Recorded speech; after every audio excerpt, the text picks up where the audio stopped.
Typhlosion may have been the greatest Pokemon starter to come out of the Johto region, if not one of the greatest starters of all time. But with the recent Game Freak leaks and the lore that's surrounding around Typhlosion and its controversy, a lot of people on social media literally jumped ship on Typhlosion, me too being included in that bandwagon. But we may have been too quick to judge. Welcome back to the channel. My name is Will, and today we're going to talk about why Typhlosion might actually be innocent. Let's go ahead and dive into what happened. So here's the deal. A recent Game Freak leak included some pretty dark stories about Pokemon, including Typhlosion. The internet exploded with outrage and accused Typhlosion of some serious messed up stuff from the story. Now, here's where it gets interesting. A user on Twitter, Roteless01, I hope I pronounced your name correctly, had dropped a thread that made us rethink everything. They went into some serious deep dives and found some pretty mind-blowing things. So it starts off with them saying that the thread may come off of very redundant, but they understand that everyone's not familiar with the type of Japanese folklore and might have fallen for misinformation. And he thanks the people that helped him translating the tale from this Japanese lore. Apparently, when the Game Freak leak lore made its way to 4chan, the leaks were machine translated as soon as they got the files, and it really made it hard to get the truth out there because it started to spread like a wildfire. So here's the first bombshell. The author we thought wrote these stories was named Yu Nakitsuchi. I hope I pronounced that name correctly.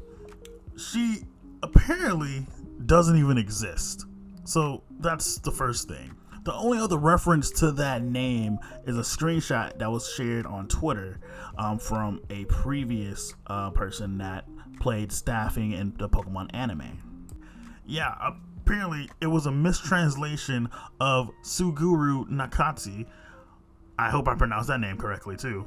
A real person who actually writes Pokedex entries and Pokewood lore. The Twitter user would then go in to say that the machine would have a very hard time trying to read kanji, which I assume is Japanese letters, and just misread the name of the author and just misread the name for the writer, Suguru.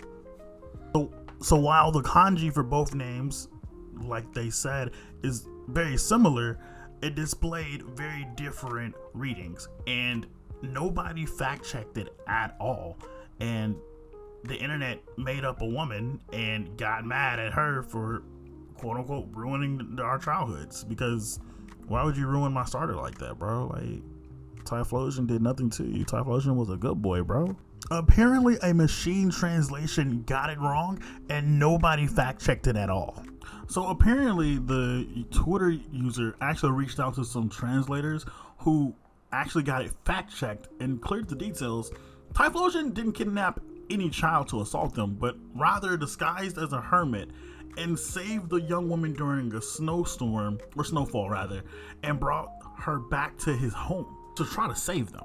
The Twitter user would then also verify that the young child who would eventually become the bride would be around 16 to 20 years old, which it may come off weird, but it's definitely not a child, definitely not some little kid. So Typhlosion is not a pedophile, but it's in more of an age of adult women displayed in folklore back then in Japanese. Now here's about Typhlosion's story. It's not what we thought at all, actually. It's based on Japanese folklore about yokai, which is Japanese for shape-shifting creatures. The Twitter user would then go on to further explain that Typhlosion was just a stand-in for a certain character that looked like a badger, and Typhlosion's based on a badger, and it would be able to shapeshift just like a yokai and disguise himself as a human. Hence why the story, the Typhlosion was a shape-shifting human. And then the Twitter user would further explain that this is what inspired Game Freak to design Hisuian Typhlosion and make him a ghost type, since the tale started in Old Sinnoh, which would be Hisui. The Twitter user would also go into great detail to explain that the Typhlosion did not hypnotize this woman. The Twitter user would explain that this is a recurring trope in Japanese folklore, and you'll find this more inspired by Meiji mythology.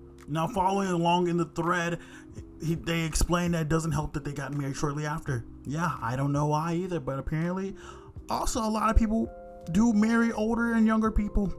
It just doesn't help in this story and how it started off. But also the woman giving birth to Typhlosion's child apparently is another trope or a theme of a story in Japanese culture. The user would explain that this is a way to represent that a woman may never be human and go live with her folks again, but it's also a symbolization of birth of new life, apparently spiritual new life. Now, you kind of see this theme very, very familiar as well in Greek mythology, where there's a lot of humans who fall in love with gods and they intertwine and have relations as well. And it normally comes out bad as they make titans who ruin and wreck the earth. Twitter users would also go and explain that this furthermore proves that humans, one, should not mix up with the gods, but demonstrates that human and monsters aren't all that different, since they're normally showing hurting the latter or disrespecting nature. Almost like the Slack King getting killed for fun in the Slack King story. Typhlosion's tale ends up with Typhlosion being murdered and the child and bride being outcasted from the village despite still being human. The mother and son wear the pelt of their newfound kin, accepting that they are no longer belong, and run off transforming into Typhlosions. They also explain that there isn't any explicit relations or disturbing imagery as the birth happens from one day to another, as also isn't more erotic than any tale that we would find in the Bible, which is true. I'm not gonna lie, the Bible be having some graphic scenes, y'all. Have y'all read it?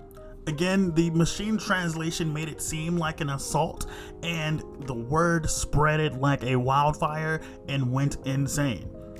The Twitter user would also further explain that this story could be linked to the Sinnoh folk stories displayed in the Canalave city in the Sinnoh region. The second story mentions a shape-shifting Pokemon that would shed off its pelt to sleep as a human. This is quite literally how Typhlosion disguises himself back in the tale. Insane. That's actually mind-blowing. Now, we gotta remember that Japanese mythology can be very wild by our standards, but this Typhlosion tale, it's really not any weirder than any old fairy tales we grew up with. It's all about humans and spirits interacting and some classic folklore tropes thrown in. So this might be a wake-up call. We might need to start fact-checking everything we see, especially with these leaks and these Game Freak leaks going out on Twitter and social media. We gotta be more careful about jumping to conclusions, but who's to say that this could still be what they actually intended? At the end of the day, when it comes to translated content, we gotta make sure someone had translated and make sure that it is accurate. But Typhlosion might deserve a second chance. Who knows? Maybe some people haven't forgiven him. Maybe some people have already cut him off. Maybe we need to take a step back and think twice before we hit that retweet button, me included. Tell me, what do you think? Did you believe the initial rumors? Were you skeptical from the start? Let me know your thoughts in the comments below. And hey, if you learned something new, smash that like button and subscribe for more Pokemon deep dives. Again, big shout out to Rollis01 for the thread on Twitter. Really entertaining and really thought-provoking. Thank you guys so much for watching the video. Until next time, trainers, remember to fact check and don't let mistranslations fool you. I'll catch you in the next video. Bye-bye.